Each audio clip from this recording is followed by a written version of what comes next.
Chris, how would you evaluate Colton? The numbers seem to indicate that he's struggled a little bit as a pass protector, but it also shows that you guys are averaging like 4.7 a carry running behind him.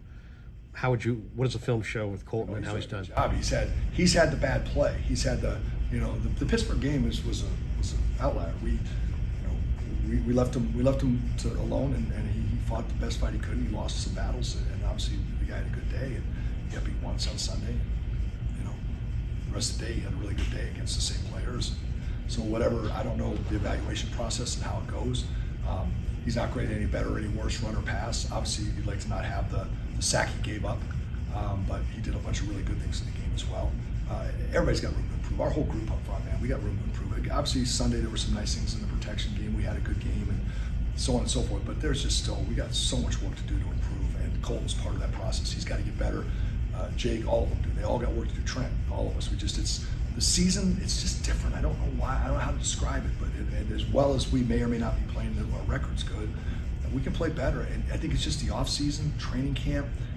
You play your way into the year to see what you are. The good thing is, I had a very high expectation. I was really hard on him in training camp. I think we should have hit this ground running this year.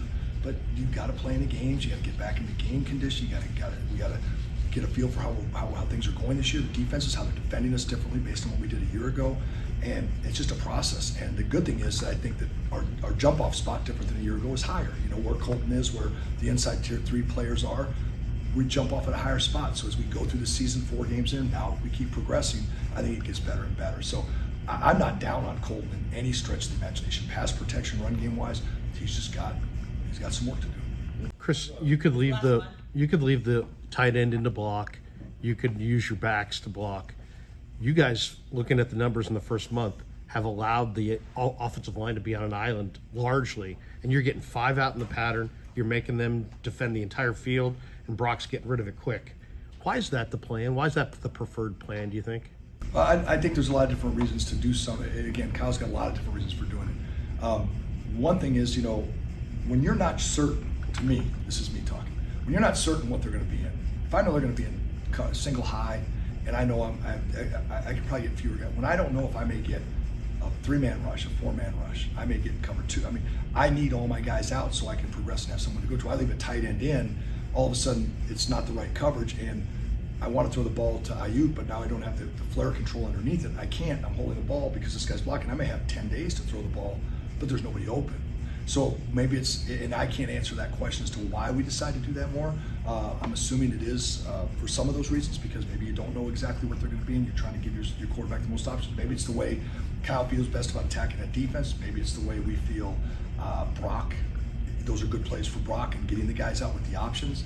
And then sometimes, there's so many variables that go into it, but that's a good observation. And usually what it is, I think that led a little bit to the Pittsburgh game, where there was a little bit of uncertainty. All of a sudden, boy, they're not playing like we thought they were going to play. We need to get these guys out to be sure. And all of a sudden now you're leaving Colt maybe in some more one-on-ones that we hadn't planned on doing. But boy, if we leave the chipper in there, sure, TJ Watt, but then there's nowhere to go with the ball. You're holding the ball longer, and then the other guys start showing up. And then it's like, well, you took care of TJ, but the quarterback didn't want to throw the ball. So that's that constant trade-off, and it's that cat and mouse game of what are they in? What do we have called? How do we get to the right play? It's not like we come to line of scrimmage every play and we aren't Peyton Manning it, right? We're not Omaha, checking some other play and then throwing the ball. We know what they're in, or we're able to see what they're in.